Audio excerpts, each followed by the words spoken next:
Top dancer Raghava Lawrence ఒక car cleaner అని మీకు తెలుసా? రాఘవ లారెన్స్ కాళ్ళు, ఒళ్ళు, చేతులు స్ప్రింగుల్లా మెలికలు తిప్పగల ఒక అసాధారణమైన డాన్సర్. ఆయన డాన్సుల్లో ఒక స్టైల్ ఉంటుంది, ఒక సిగ్నేచర్ ఉంటుంది, అంతకు మించి ఒక గ్రేస్ ఉంటుంది. ఆయన్ను హిట్లర్ సినిమాతో మెగాస్టార్ చిరంజీవి కొరియోగ్రాఫర్గా తెలుగు తెరకు పరిచయం చేశారని అందరికీ తెలిసిందే. అసలు అతడు డాన్సుల్లో అద్భుతంగా రాణిస్తాడని ముందుగా ఎవరు పసిగట్టారు, ఎవరు అతడిని ఈ స్టేజ్కు తీసుకొచ్చారు అని ప్రశ్నించుకుంటే ఒక షాకింగ్ నిజం బయటికి వస్తుంది.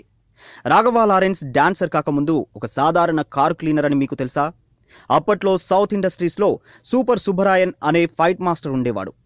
ఎన్నో తమిళ్, తెలుగు, కన్నడ, మలయాళ చిత్రాలకు సూపర్ ఫైట్స్ కంపోజ్ చేసిన ఆయన దగ్గర కారు క్లీనర్గా లారెన్స్ పనిచేసేవాడు.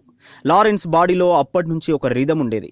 ఏదైనా సాంగ్ వినిపిస్తే చాలు పని చేస్తూనే డాన్సులు చేసేస్తూ ఉండేవాడట. ఒకసారి సూపర్ సుబ్బరాయన్ దగ్గరికి ఏదో పని మీద వచ్చిన రజనీకాంత్ వెళ్ళిపోతూ పని చేస్తూ డాన్స్ చేస్తున్న లారెన్స్ ను చూడడం జరిగింది. అతడి డాన్సింగ్ స్టైల్ చూసి ముగ్ధుడైపోయిన రజనీకాంత్ లారెన్స్ ను అప్పటికప్పుడు ప్రభుదేవా డాన్సింగ్ ట్రూప్ లో జాయిన్ చేశారట. క్లీనర్ గా కార్లకి అంకితమైపోవాల్సిన లారెన్స్ భవిష్యత్తులో తనే కొన్ని లగ్జరియస్ కార్లకు ఓనర్ అవుతానని కలలో కూడా అనుకొని ఉండడు కదా. అలా అనుకోకుండా వరంలా దొరికిన ఆ అవకాశాన్ని లారెన్స్ తన డాన్సింగ్ టాలెంట్ తో అందిపుచ్చుకున్నాడు.